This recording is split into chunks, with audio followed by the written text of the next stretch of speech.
Welcome back. Reading Mark chapter 15. Caiuthus proi, and immediately in the morning, in the dawn, Symbulion poiesantes hoi archieres, so the high priests, having made a council, a symbulion,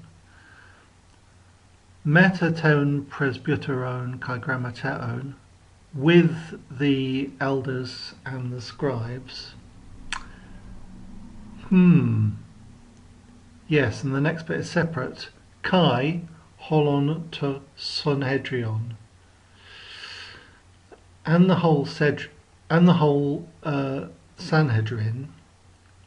So the subjects of this sentence are the high priests and the whole Sanhedrin. But a council is basically almost the same thing as Sanhedrin, and the elders and the scribes are added in there. De Santes, having bound ton Jesu in Jesus, apenenkan kai paradokan Pilatu, they took him away and they had delivered him over to Pilate. It's rather a messy sentence. I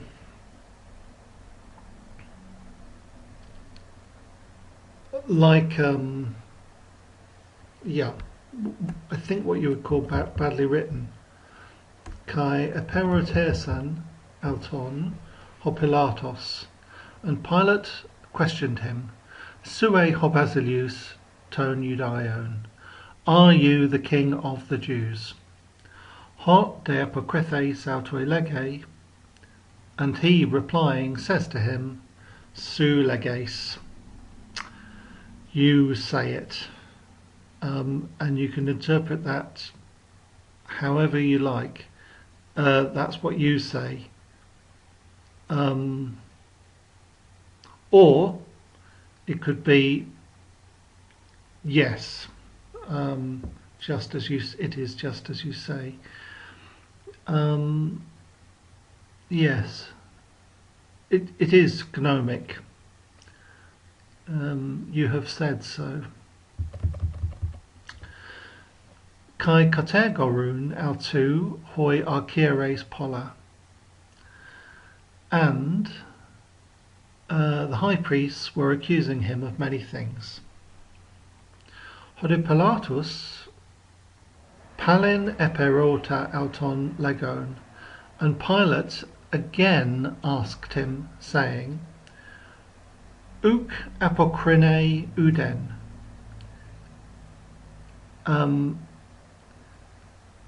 Do you not answer anything?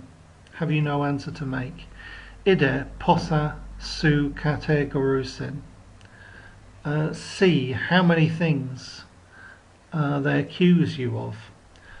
This phrase, ukapokrine uden, was used identical words in the previous chapter in Jesus' hearing before the Sanhedrin, which this does appear to quite closely resemble.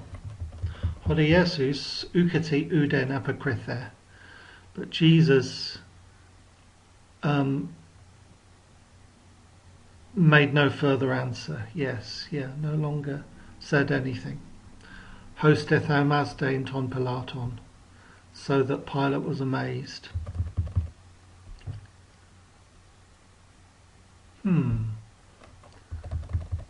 Yes, okay, so Pilate asks him two questions, and he answers the first time with su leges, you say so, which is not a no, and it's not clear if it's not quite a yes. I mean, you might say that's because of the question, the king of the Jews. I mean, in what sense is that true? I suppose it could be that. I don't think it is. Anyway, he asks him 2 questions, and after the first, he doesn't answer. Kata de georten apeluen autois henna desmion hon pare tunto. Okay. Now then, at the feast I would say kata de georten, according to the feast, probably in accordance with the feast. Apeluen, it does look like imperfect here. He used to released, as in it was his custom to release. For them, henna desmion, 1 prisoner, whom hon pare tunto, whom they would ask for, or whom they would request. Needless to say, there is no corroboration of this custom, and it seems very, very unlikely that it ever was the custom. But okay, according to the feast, it was his custom to release 1 prisoner who they requested. And ho legomenos Barabbas, and there was one called Barabbas, meta ton stasiaston dedemenos, dedemos, bound, or a prisoner, or in prison. Any of these are good translations. In custody, let's just say. There was one called Barabbas in custody with the stasiaston, or other versions have stasiaston. Stasis is a rebellion. Stasiastes would be a rebel, I guess, and stasiastes would be a co-rebel, or one in a group of rebels would be the implication. We do not, hoitenes, who entestase during the revolt, phonon pepoier casan, pluperfect, yes, had done murder. Okay. We do not know what stasis this refers to, what insurrection. It does sound like a revolt, not just an independent act of what these days they call terror.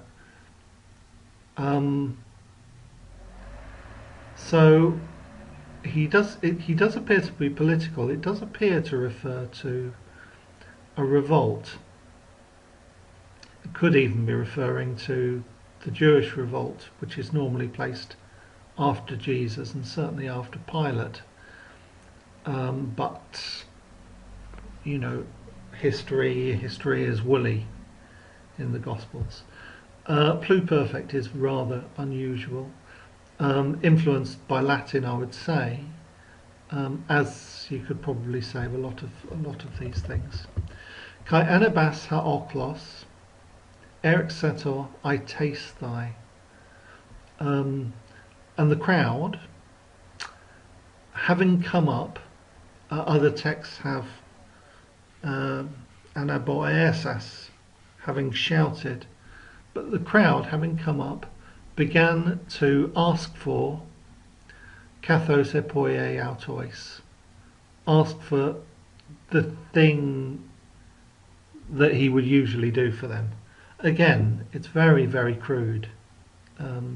The syntax, the way the sentence is put together, is very inelegant in Greek. And the crowd came up and began to beg him to do what he usually did. Okay. Odo Pilatos apocrythae autois legon. And Pilate replied to them, saying, Thelate apoluso humin ton basilea ton Judaion. Do you wish? Again, the syntax is very, very sloppy for Greek. Do you want I release? This is, well, it is subjunctive. I mean, there's no hinna, for example, there. That would help. Do you wish that I release for you the King of the Jews? Eginosken gar hotidiaphthonon para dedo keisan auton hoi archieres. For eginosken he perceived that the high priests para dedo keisan again pluperfect had handed him over diaphthonon through spite or through envy or something like that. Yes, for he perceived that it was out of envy that the chief priests had delivered him up. Yeah, I have no quibble with the translation. It's very good, but it doesn't reflect a little how messy the Greek is. Hoide archieres aneseisan tonoklon. But the high priests, seo is to do with shake. So anaseo is to shake up. We had seismos, an earthquake. It's the same word. But the high priest stirred up the crowd, hinamalon ton baraban apoluse autois, in order that they might rather that he might rather release Barabbas for them. Instead, yes, malon, instead is a better way of translating that. Yes. Yes, again, the oklos being very active. Hode Pilatos palin apokrithes elegen autois, and Pilate, again replying, said to them, okay, so just as he spoke to Jesus twice, so he speaks to the crowd twice. Te un thelete poieso, same form of words as well. What therefore you want I should do, awkward, with the man hon legate whom you call ton basilea ton Judaeon, the king of the Jews. There's really, this is awkward using relatives to form this sentence. I would have chosen a different way, but it's messy. Yeah. What therefore do you want I should do with him whom you call the king of the Jews? Hoide palin ekraxan. A second time they cried out, although they haven't used this verb and they haven't cried this before. Stauroson auton, crucify him. Yeah, I want to point out that until this chapter, apart from one mention in book 9, in chapter 9, where it doesn't really belong, this is the first mention we've had of the cross. Okay. Hode Pilatos elegen autois, and Pilate was saying to them, Te gar epoies en kakon, for what evil, te kakon maybe, or maybe what has he done that's evil? What has he done that's wrong? Hoide pereso se kraxan, and they, this word, always used by unclean spirits, usually in the first half of Mark. And they cried perissos exceedingly, or even more. They shouted all the more, stauroson auton, crucify him. Hode Pilatus boulomenos toi okloi to hikanon poiesai, and Pilate, wishing to hikanon poiesai, this sounds like it might be a Latin idiom translated. I don't know what. One day I'll actually read the Latin text and see if it's possible that there are Latin texts which are older than the Greek, or more natural than the Greek. Hikanos means sufficient. It's always a tricky word to translate in Greek.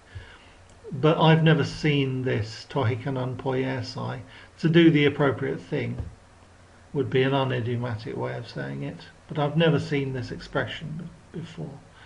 And Pilate, wanting to satisfy the crowd, is good.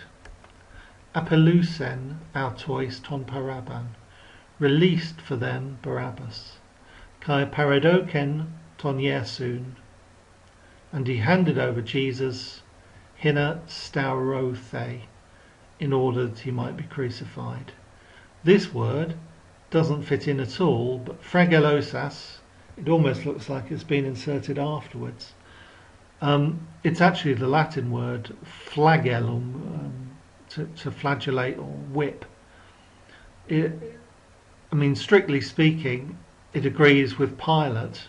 So it would be Pilate, having flogged him, he handed over Jesus to be crucified. But if you're going to do that, you would put it earlier in the sentence. I think it almost seems like an afterthought.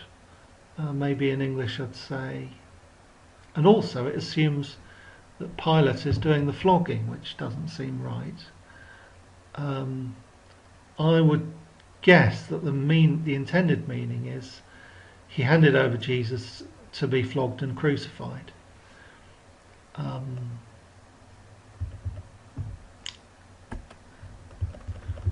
Hoida stratiotai apergagon auton, and the soldiers led him away, eso tes aules, inside the courtyard. Okay, hot est in praetorion, yet another Latin word, which is the praetorium. You can say that's the governor's headquarters. That seems quite likely, praetorium. Inside the courtyard. Okay, so presumably this has taken place outside the courtyard, in front of the public. Presumably the praetorium is walled and defended and so on. The soldiers took him away inside the courtyard, which is the praetorium, kai sunkalusin holen tensperan, and they called together the whole cohort.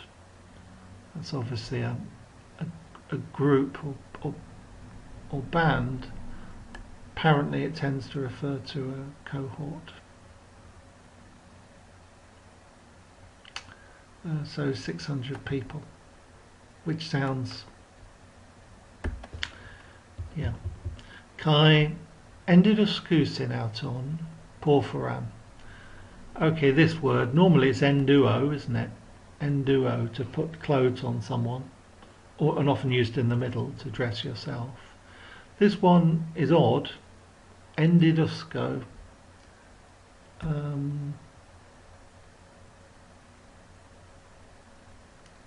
It's odd. We don't.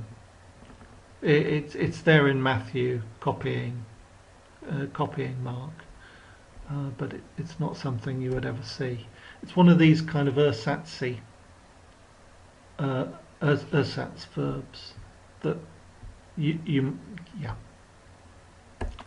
this doesn't read at all like it was written by someone who was using Greek as their natural language. As I say, it implies more a Latin speaker to me, but hey, what do I know?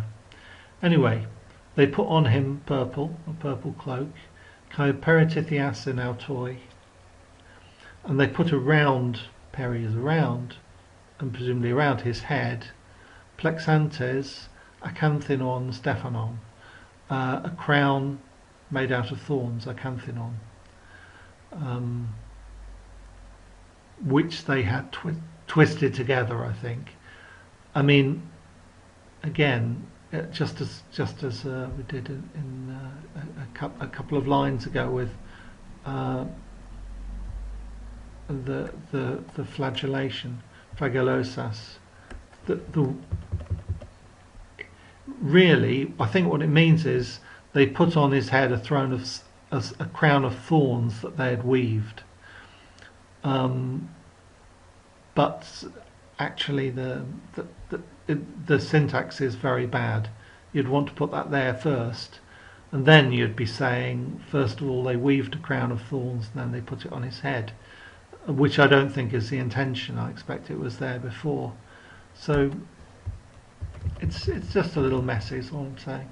Kai exantor aspas desthai auton, and they began to greet him or to hail him. Salute him is good. To salute him. Kyrie basiliou to Judaion, ton Judaion. I think Ave, hail, King of the Jews. Kai etupton autu ten kephalen, and they were striking, imperfect, yeah, tupto. They were striking his head, kalamoi, with a reed. Kai enuptuon autoi, and they were spitting ptuo on him. Kai tithentes tagonata. This I've never seen before. In English they started saying take the knee, and having taken the knee, well, it's actually knees, but placing their knees, it's not an idiom I've seen exactly before.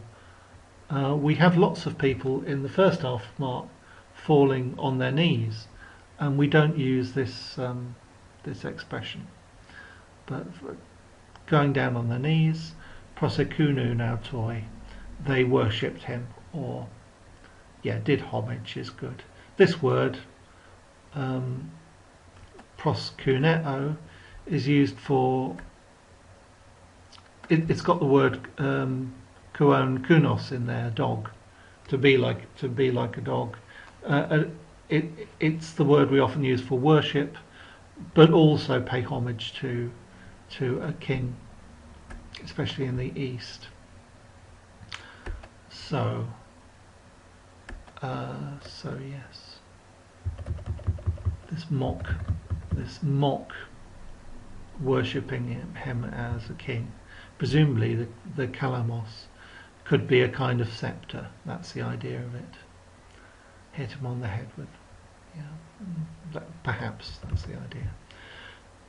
Kai hote ene peixen autoi, paidzo, to mock. And when they had mocked him, exedusen auton, yes, this ekduo is to take off clothes. They took off the purple, they took the purple off him. Kai enedusan auton tahematiata idia, and they put on his own clothes. Tahematiata idia. We haven't seen this used quite like this before, but it's normal. Kai exagusin auton, and they lead him out, hinas stauroso sinauton, in order that they might crucify him. Yeah, it's a painful read. Okay, 1521. Oh, Simon of Cyrene. Kai angariusin paragontatina Simona Kurenaion Erikomenon Apagru. Okay, this is odd. There are lots and lots of odd features which are very specific and name specific individuals who we've never heard before in this last chapter of Mark. This word I had never seen before, and it turns out it's a Persian word. This Hebrew word actually is related sometimes with step. They put a word is related and it isn't. Igara, presumably the Hebrew, is also taken from this Persian word, and it means something like to conscript someone in the king's service, and presumably that's what the letters are about. That for example, to give a message or do something, you have kind of letters of authority. I don't know how this word comes to be used here. It doesn't appear to be used very much anywhere else. Unfortunately, we don't get very much context. From Step doesn't really tell us, it just tells us a rough date. Well, 4th century BC and 6th century AD, this is telling us nothing. It doesn't tell us which kind of texts or which part of the world. But anyway, and they conscript Paragonta, a guy who's going past, a certain passerby, as Simon of Cyrene, who is coming from the field. Could be from the country. Could be he's coming from the country. Perhaps he had been in Judea when he was coming into the city, and he was unlucky enough to be in the wrong place at the wrong time. But it's very odd. I mean, it's a teaser. It's one of the many details that we think that's so interesting. What is that about? Anyway, and they conscript a passerby, Simon of Cyrene, coming from the fields. Ton Patera Alexandru Kai Rufu. Okay, he's the father of Alexander and Rufus. Hina are ton stauron autu, in order that he might carry his cross. Again, this is the form of words we got in chapter 9. Pick up, or raise your cross. Now then, not only do we not know who Simon of Cyrene was, but we have no idea who Alexander and Rufus are. I mean, Alexander obviously is a Greek name, or Macedonian, whatever. Rufus is a Roman name. And it sounds like clearly there is some audience, some early audience for this text, who would have known or thought they knew who Alexander and Rufus were, and that this is a link, that somebody they know about has a direct link to someone who was there at the crucifixion. And this is how we know it. Perhaps we know it from Alexander and Rufus, that their father was present at the crucifixion. Perhaps that's it. But all of these people are a complete mystery to us. Kai Ferusin auton, and they bring him epiton Golgotan topon, to the place Golgotha. Hot estin meth hermeneumenon craniotopos, which is interpreted or perhaps translated place of the skull. Yeah, hermeneutics, translation or interpretation, place of the skull. Topon Golgotha.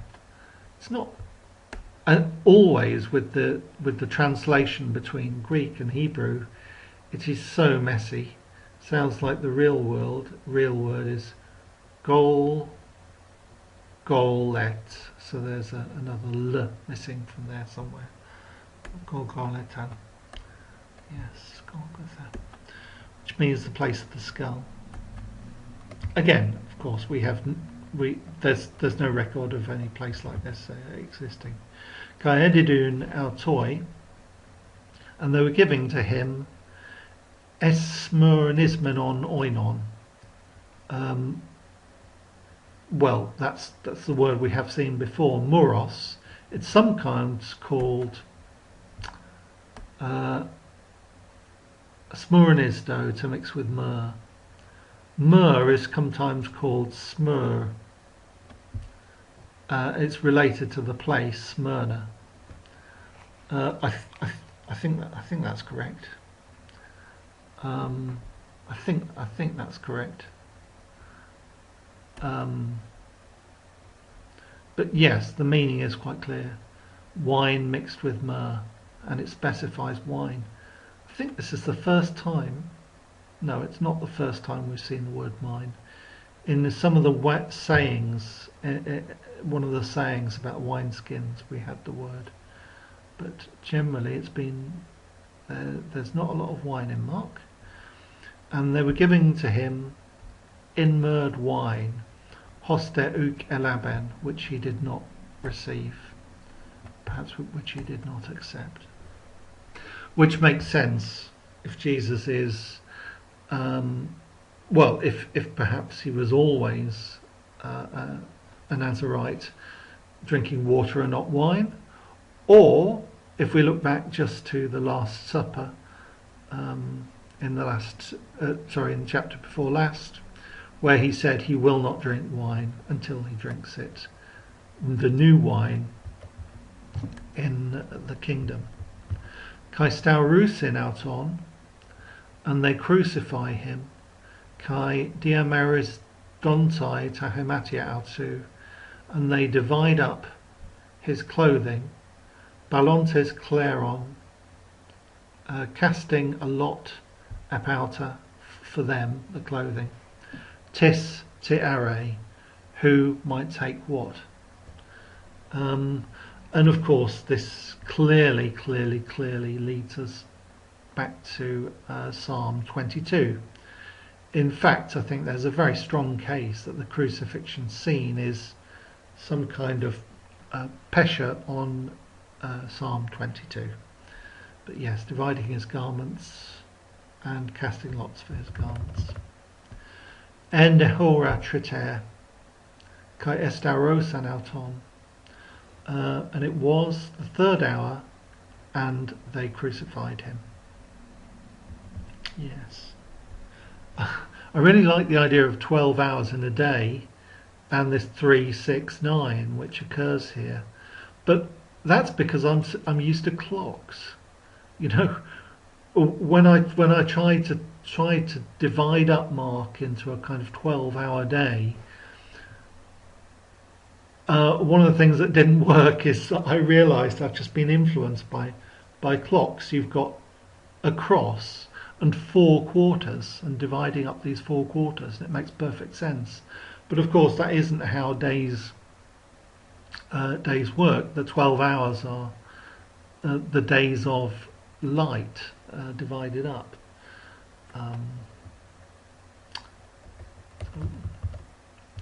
Kai en her epigraphe tesaitias autu epigrammaner hobasilius tonias Judaion, and the superscription of the charge against him, itia, the charge, his crime. Epigrammaner was superscribed hobasilius ton Judaion, the king of the Jews. Kai sun autoi staurusin duo leistas. We see this word quite a lot in Mark. And with him they crucified 2 robbers. Henna ek dexion kai henna ek euonymon autu. One on his right and one on his left. Yes. It's odd. I mean, this has been kind of foreshadowed, perhaps, although the cross hasn't really been foreshadowed. But James and John, this issue about sitting on the right and left hand, and the comparison with sitting on the right hand of God as being the fulfillment of the messianic destiny. Kai hoi paraporiuon minoi, those going past. E blasphemun, were blaspheming out on him. Kinuntes tas kephalas. Kineo just means move. I mean, nodding their heads, wagging their heads. I mean, presumably that's what it means. I don't know if it's idiomatic. It just seems odd. Autun kai legontes, and saying, Ua ho kataluon ton naon kai oikodomon en trisin hemeras. Aha, the man who was tearing down the temple. It's the third time we've had this now. We had it at the accusation before the Sanhedrin. And we had the same verb used in the little apocalypse in 13. Destroy the temple and build it in 3 days. Yes, and the specific charge was there before the Sanhedrin. Aha! The man who would destroy the temple and build it again in 3 days. Soson se auton, katabas apotu stauru. Again, you know, this needs to be forward. This needs to be forward. Should be come down from the cross and save yourself. But yes, save yourself, having come down from the cross.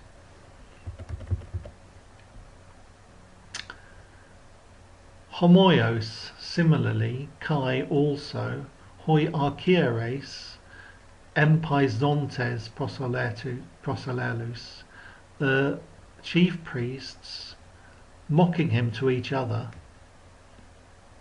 metaton grammateon, with the scribes, elegon was saying, alus esosen, he saved others, heauton udunatai sosai, himself he cannot save.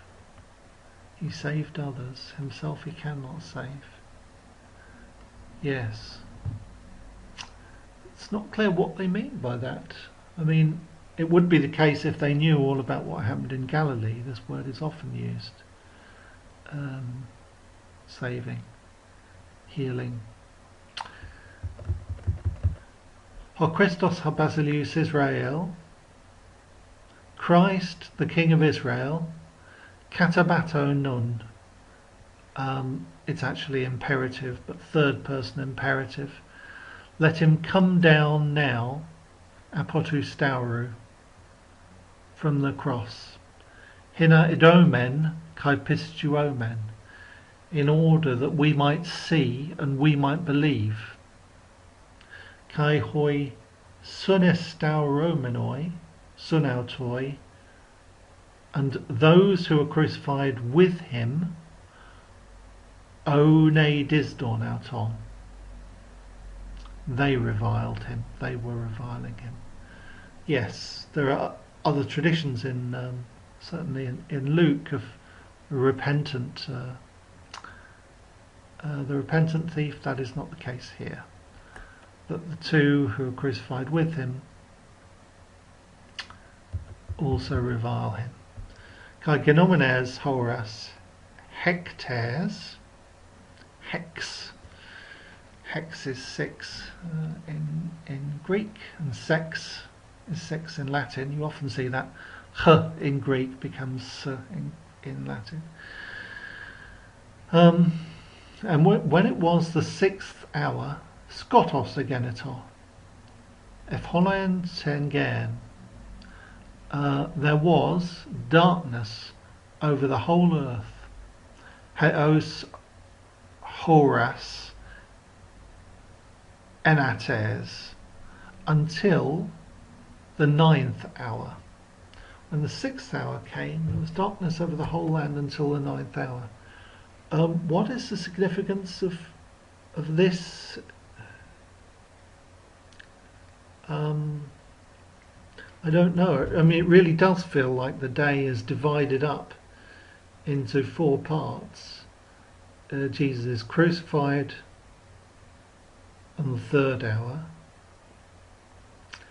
and all the mocking and so on. And then in the 6th hour, there's darkness until the 9th hour. Kai te enate horai, and at the 9th hour, ebo ersin hoiesus, mega phone megale. We haven't seen this word since chapter 1, I think. Jesus cried or shouted with a great voice, Eloi, Eloi, lema sabachthani. The various versions, almost every version has a different version of this. Forget about the vowels, they're all over the place, but it means Eloi, Eloi, lama sabachthani. Ho estin mether menuomenon, which is translated ho theos mu, eis te en katalipes me. My God, eis te. We had this recently. For what purpose? En katalipes me. Well, that's en and kata. Lepo is leave. Why have you? Yeah, okay. Forsaken me is good, I think.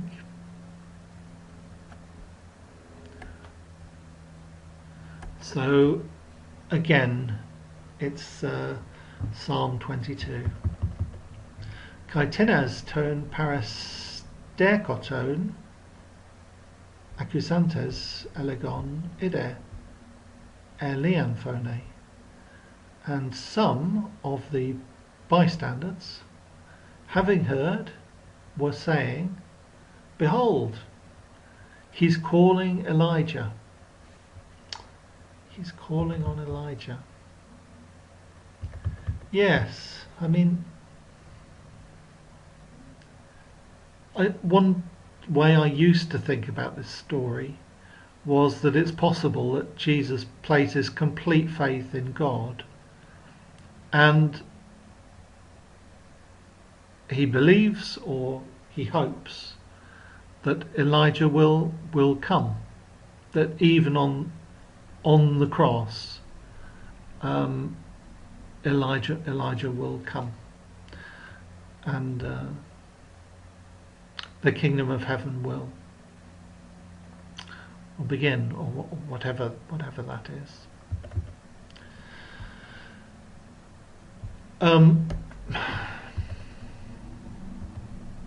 Yes, I mean, clearly the listeners have misheard. Eli, Eli, Eloi, Eloi. They either misheard or didn't understand. Though I imagine, I'm just guessing, but I imagine that Psalm 22 is one of the most popular psalms, and I wouldn't be surprised even if Romans knew it. It is. It really speaks to your soul, and even if it were not for the connection with the crucifixion, I think it would stand out as the psalm that speaks to absolute desperation. Dramonde tis kai gemisas spongon oxus perithes kalamoi epotizen auton legon. Yes, this is how Greek uses participles. We've got one, dramon, gemisas, dramon, running, present, gemisas, having filled, perithes, having put around something, then you've got the verb, and then you've got saying. So we've got one concrete verb and four nominative participles. Anyway, and someone running and having filled a sponge, oxus, with vinegar, and having put it on a reed, kalamoi, put it around a reed. Yes, that's right. Put it on the end of a reed. Epotizen, he gave him to drink. Legon, saying. Aphete, okay, leave. Let him be. Idomen, let us see. Erketai Elias kathelein auton. If Elijah comes to, this is hyreo, kathyreo, to lift him down, to take him down. I mean, one presumes that this is wine, and that he's being, this is a final mockery to get him to break his vow. Let us see if Elijah comes to take him down. And one likes to think that Jesus doesn't drink. I don't see why he would drink. But it isn't 100% clear. Hodeiesus aphes, phonen, megalen, exepniusen. and Jesus, letting out a great cry, ex pneusen. Well, that's pneuma, spirit. He breathed out his last. Ex, something like completely breathed. Yes, breathed his last is good. Phoner megalere. We just have that. Yes, phoner megalere. Eloi, Eloi, lama sabachthani. Shouting. Yeah. Kai to katapetasma tunau eskis there.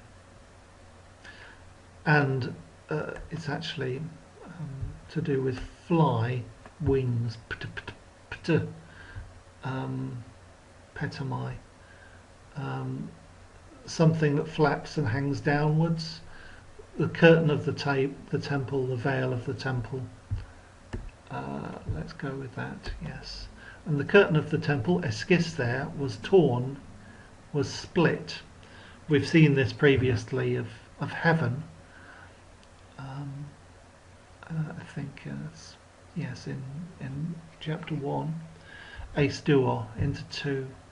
Apanothen, heos kato, from the top to the bottom.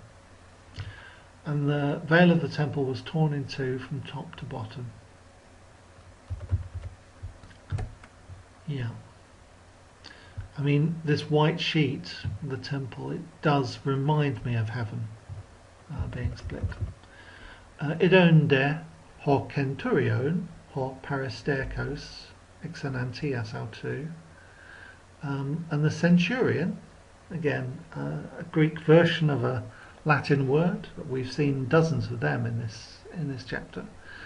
And the centurion, who was standing by, exenantias autou, opposite him, facing him, okay, seeing, edon, hotihutos exepneusen, seeing that he thus breathed his last, apen, he said, Aleathos, hutos, ho anthropos, huios theu en. Truly, this man was the Son of God. Well,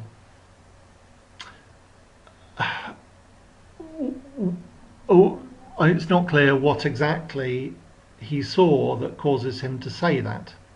I mean, he's seen the man die. Yes, but he is the last person to affirm Jesus as. Well, he calls him the Son of God, which is not something we've seen in Mark yet, I don't think. Son of the Blessed One. But as I say, there is a very Roman feel to the end of Mark, and I think it is addressed to a Roman and possibly military audience. They might have been the earliest users of this recension of the gospel. So it seems entirely natural that it's a centurion who's the one person present who gets Jesus. Esande kai gunaikes apomakrothen theorusai. And there were also women, theorusai, viewing from afar. Enhais, amongst whom kai Maria her Magdalene, and amongst them, it doesn't say there are just 3 women, it says there were women, and amongst them was Mary Magdalene, kai Maria her Jacobu tu Mikru kai Yosetos Merter, and Maria, the mother of James the Less and Joses, and Salome. Okay, again, we don't know who any of these people are. This is the first mention in Mark of Mary Magdalene. Some of the stories, I'm not going to go into the breaking the myrrh, the alabastron, but in some versions that's associated with her. But this is the first time we've had Mary Magdalene, the name mentioned. And Mary, the mother of James the Less, I think James the Less and Joses are considered by some to be brothers of Jesus from that passage where they visit. And Salome, who nobody knows anything about. But I have my suspicions. There was a Salome who was actually queen for a whole generation, maybe, I don't know, maybe 100 years before Jesus, which I think may be an actual time that Jesus was associated with. But yes, I guess what I want to say is more people we have never heard of previously. But they're being mentioned in the sense that we should know who that is, or that we may know who that is, yes. And also that there were other women. Hai hota en ente Galileae, ekoluthun autoi. For when he was in Galilee, they were following him. Kai diakonun autoi, and they were serving him or ministering to him. Kai alai polai, hai sun anabasai autoi es Jerusalema. And there were many others who came up with him into Jerusalem. So yes, all that following, this huge retinue with Jesus, people going ahead of him and behind him. And of course it looks like there were women in this version of the story. So a lot of women had come from Galilee with him. Kai eder opsias genomenes. And already, I'd like to translate that already, but it doesn't work the same way really as the English word. And when it was, and now it was evening, epe en ha parascuer, since it was the parascuer, the day of preparation, ho est in pros sabbaton, which is the day before the Sabbath. Again, this Latinate pro, previous to or ahead of, yes, one day ahead of the Sabbath. Obviously, nightfall on the Friday is when the Sabbath properly begins, and so during the day you would want to get together enough food, for example, so that you can't do any work on the Sabbath. So anything that needs doing, you should do it during the parascuer, the preparation day. Elthon Joseph ho apo Arimatheas, and coming Joseph, who was from Arimathea, Euskermon Boulutes, a respected counsellor.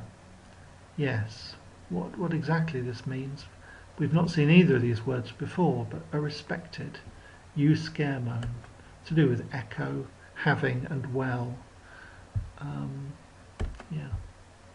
Hos kai autos en prostekomenos ten basilean to theou, who also himself was prosdekomai, receive, prosdekomai, something like waiting for or welcoming the kingdom of God. Tol mersas, I don't think we've seen this verb yet, or maybe just once. Yes, having dared, eis elthein, to enter, pros ton Pilaton, to Pilate, kai aitersato, again aiteo, ask for, and he asked for the body of Jesus. Took courage and came into Pilate and asked for the body of Jesus. Again, Joseph of Arimathea, someone we previously knew nothing about, but was looking for the kingdom of God, whatever that means. It's almost as though Jesus might have had a secret coterie that we knew nothing about. Hode Pilatos ethaumasen. And Pilate was amazed, a erder tethnerken, that he was already dead. Kai proskalasamenos ton centuriona, and having called the centurion, eperotersen auton, he questioned him, a palai epithenon, if he died already. I wouldn't use the word palai for already. It means kind of old, yeah. But hey, that's the word. That's the word we're using. I wonder why. Yes. So Pilate sent for the centurion and questioned him if he's already dead. Kai gnus apotu centurionos, and having learned from the centurion, edoresato, from Ptoma toi Yosef, he gifted. There's the word doron there. I don't know why he didn't say given, gave, but he granted or he gifted the body to Joseph. Kai, again with these participles which don't quite work in the normal way. I know you've only got my word for this, but this is a little bit odd and it only takes place in this chapter. So he had previously bought a linen shroud, but here it says, and having bought Sindona, a linen shroud, Cathalone auton, and having taken it, Anelersen, toi Sindoni, en hyreo, something like, wrapped. He wrapped him, perhaps having taken the body, and he wrapped him in, or having taken Jesus, he wrapped him in the shroud. Kai etherken, auton, and he placed him. Yes, sorry, auton is Jesus. Sorry. And having bought a shroud, and having taken Jesus, and having wrapped him in a shroud, and he puts him in a tomb, en meoi, hon en lelatom menon ek petras. That's not a word I know, but it's obviously a perfect participle. Latomeo, to hew, which was hewn from the rock. Yes, I have no way of knowing if this is realistic, but it doesn't sound realistic to me. Kai periculisen lithon, epiten thuran tu mnemeu, and yes, this is the most unbelievable bit. Pros coolio, pros means in front of in this case, and coolio is to do with roll. And he rolled the stone in front of the door of the tomb, in front of the entrance of the tomb. Well, this is not a very efficient way of this doesn't seem realistic to me, but that's not the point really, is it? And it is an unusual word, this rolling.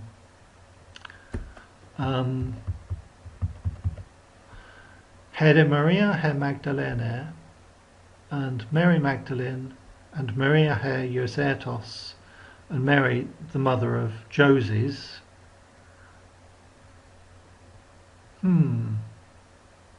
Ethe orun pu tethetai, saw where he lay. Yes, I mean this Mary the mother of James the Less. James the Less and Joses are considered to be brothers of Jesus, but you would think you would just say Mary his mother. I've often thought about Yoses. They tell you that it's Joseph, but that doesn't seem right to me.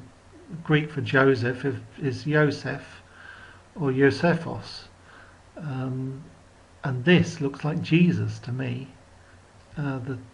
Forget about the vowels with Hebrew and just look at the, the key consonant bits, the y and the sh and some kind of vowely thing. So it could be Mary, the mother of Jesus, but